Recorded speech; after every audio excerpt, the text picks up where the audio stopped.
दिल्ली में हुई दरिंदगी की घटना के बाद अब बड़ा अपडेट सामने आ रहा है। दिल्ली के कंझावला कांड को लेकर यह बड़ी खबर सामने आ रही है कि इस सिलसिले में गृह मंत्रालय पहुंचे हैं दिल्ली पुलिस कमिश्नर। केंद्रीय गृह सचिव से मुलाकात कर रहे हैं दिल्ली पुलिस कमिश्नर, और जिस तरीके से पुलिस की भूमिका को लेकर सवाल उठ रहे हैं, गृह मंत्रालय पहले ही रिपोर्ट तलब कर चुका है और इसी बीच दिल्ली पुलिस कमिश्नर अब गृह मंत्रालय पहुंचे हैं। और इस खबर पर ज्यादा जानकारी के लिए सीधे रुख करते हैं, मेरे सहयोगी नीरज पांडे हमारे साथ जुड़ गए हैं। नीरज, क्या कुछ जानकारी मिल रही है? क्या माना जाए कि अपनी सफाई और अपनी रिपोर्ट पेश करने के लिए दिल्ली पुलिस कमिश्नर गृह मंत्रालय पहुंचे?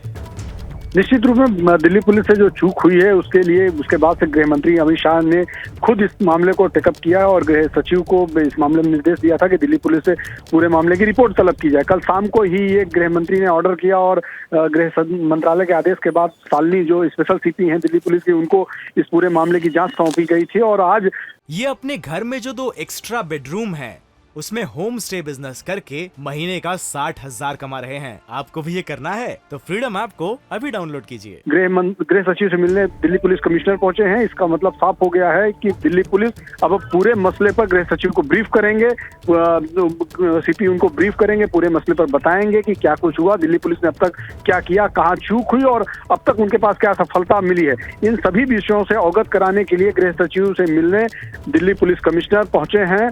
गृह मंत्रालय में में बैठक चल रही है, मुलाकात चल रही है। थोड़ी देर बाद पता चलेगा कि क्या कुछ निकला। जी प्रणय।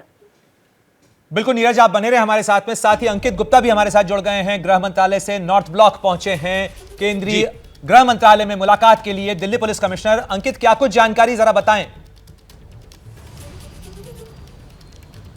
जी बिल्कुल, अब से करीबन 10 मिनट पहले जो दिल्ली पुलिस के कमिश्नर पहुंचे हैं गृह मंत्रालय से, जिस बात का जिक्र नीरज भी कर रहे थे। लेकिन महत्वपूर्ण क्या है? महत्वपूर्ण ये है कि जब कल से गृह मंत्रालय ने इस मामले पर एक तरीके से दिल्ली पुलिस से रिपोर्ट मांगी है, बाकायदा टीम गठित की है, तो अब ऐसे में दिल्ली पुलिस की जो जवाबदेही है वो जो गृह मंत्रालय को लेकर भी है। और क्योंकि जो है दिल्ली पुलिस इस मामले में जांच कर रही है, सवालों के जो है घेरे में थी, लिहाजा अब जो भी डेवलपमेंट हुए हैं इस पूरे मामले में, क्या क्या डेवलपमेंट हुए हैं, जिस तरीके से अभी जो है कुछ देर पहले स्पेशल कमिश्नर जो स्पेशल सीपी थे वो सामने आए थे, हुड्डा साहब, उन्होंने ये जरूर कहा कि इस मामले में जो मृतका थी उसकी दोस्त वो प्रत्यक्षदर्शी के तौर पर सामने आई है, उसका 164 का बयान करवाया जा रहा है। तो ये वो तमाम पहलू हैं जिसके बारे में केंद्रीय गृह मंत्रालय को जवाब दे रहे हैं। निश्चित रूप से केंद्रीय गृह सचिव और गृह मंत्रालय के अधिकारी भी दिल्ली पुलिस कमिश्नर से वो सवाल पूछेंगे जो एबीपी न्यूज पूछ रहा था, जो आपने आज प्रेस कॉन्फ्रेंस में पूछे और पुलिस ने उन सवालों का जवाब नहीं दिया।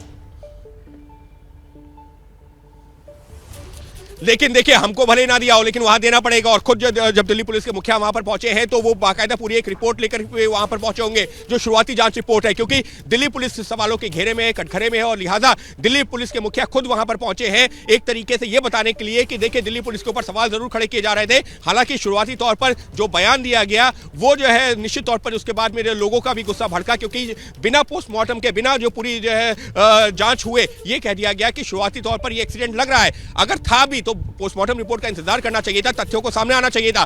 पुलिस तो तब यह भी कह रही थी कि कोई प्रत्यक्षदर्शी नहीं है, लेकिन हमारे सहयोगी रविकांत प्रत्यक्षदर्शी को ढूंढ के लाए, जिसने ये कहा कि देखिए गाड़ी के साथ साथ बॉडी ड्रैग हो रही थी। उसके अलावा आज सुबह हमारे सहयोगी वरुण और मनोज वो सीसीटीवी भी सामने निकाल के लाए, जिसमें जो मृतका के साथ में उसकी दोस्त भी थी, तो प्रत्यक्षदर्शी भी थे। लेकिन जो पुलिस ने ये कह दिया कि कोई प्रत्यक्षदर्शी है ही नहीं, और उसी के बाद में सवालों के घेरे में आ गई थी, लोगों का गुस्सा फूट पड़ा था। और उसी के बाद में कल जो है केंद्रीय गृह मंत्रालय ने भी जो दिल्ली पुलिस के बाकायदा एक टीम का गठन किया और उससे फैक्ट फाइंडिंग रिपोर्ट की आखिर क्या कुछ मिला है, जांच कहां तक पहुंची है, उसका जवाब मांगा था। तो उसी कड़ी में आज दिल्ली पुलिस के कमिश्नर की ये जो विजिट है या ये गृह मंत्रालय पहुंचे, उसी से जोड़कर देखा जा सकता है। क्योंकि यानी सीधे तौर पर कहा जा सकता है कि इस पूरे मामले को लेकर लगातार गृह मंत्रालय जो है वो मॉनिटरिंग कर रहा है, इसमें किस तरीके से जांच आगे बढ़ रही है, क्या कुछ सबूत सामने आ रहे हैं? जी निश्चित तौर पर, और समझा जा सकता है। देखिए जो केंद्रीय गृह मंत्रालय के अधीन आती है दिल्ली पुलिस, और ऐसे में दिल्ली पुलिस का जो है रोल काफी महत्वपूर्ण था। और जिस तरीके से पिछले जो है 1 तारीख के जो शाम से लेकर के अगर हम आज तक की बात करते हैं, दिल्ली पुलिस के ऊपर कई तरह के सवाल उठ रहे थे, और खास तौर पर जो इलाके के लोग हैं वो पुलिस की जांच को ही कटघरे में खड़ा कर रहे थे, पोस्टमार्टम करवाने को तक तैयार नहीं थे। लेकिन कल पुलिस ने जो है उनको समझाया कि नहीं, पोस्टमार्टम होना जरूरी है, जिससे कि सच सामने आ सके। पोस्टमार्टम हो चुका है। ऐसे में भले ही पोस्टमार्टम की रिपोर्ट अभी हमारे सामने जो साझा ना की गई हो, जो पुलिस जिससे हम सवाल पूछना चाह रहे थे उसमें एक सवाल ये भी था कि जो कल पोस्टमार्टम हुआ है क्या उसकी कोई शुरुआती रिपोर्ट आई है, तो उसके उन सवालों का जवाब तो नहीं दिया। लेकिन भले हमारे सवालों का जवाब नहीं दिया, लेकिन अब जब पुलिस के मुखिया खुद पहुंचे, गृह मंत्रालय गृह सचिव से मुलाकात कर रहे हैं, तो वो इन तमाम तथ्यों के बारे में जानकारी जो वहां गृह सचिव के सामने भी रखेंगे, जिससे कि दिल्ली पुलिस के ऊपर जो लगातार सवाल उठ रहे हैं इस पूरे मामले में जांच को लेकर के उनका जवाब दिया जा सके। वैसे प्रणय, अगर हम बात करें दिल्ली पुलिस की, तो 164 का जो बयान दर्ज करवा रहे हैं वो भी महत्वपूर्ण है। ये अपने घर में जो 2 एक्स्ट्रा बेडरूम है उसमें होम स्टे बिजनेस करके महीने का 60,000 कमा रहे हैं। आपको भी ये करना है तो फ्रीडम ऐप को अभी डाउनलोड कीजिए। जैसे ही घड़ी का काटा दोपहर 2:30 पे आए, बबीता जी का दिल सास बहू साजिश के लिए मचल जाए। और ये है इनकी बहू, पूरे दिन ऑफिस की टेंशन हो जाए गॉन जब ये करें अपना फेवरेट शो फ्री टाइम पे ऑन। इनकी तरह आप भी देखिए अपना फेवरेट शो अपने टाइम पर और डाउनलोड कीजिए एबीपी लाइव ऐप अपने स्मार्ट टीवी पर।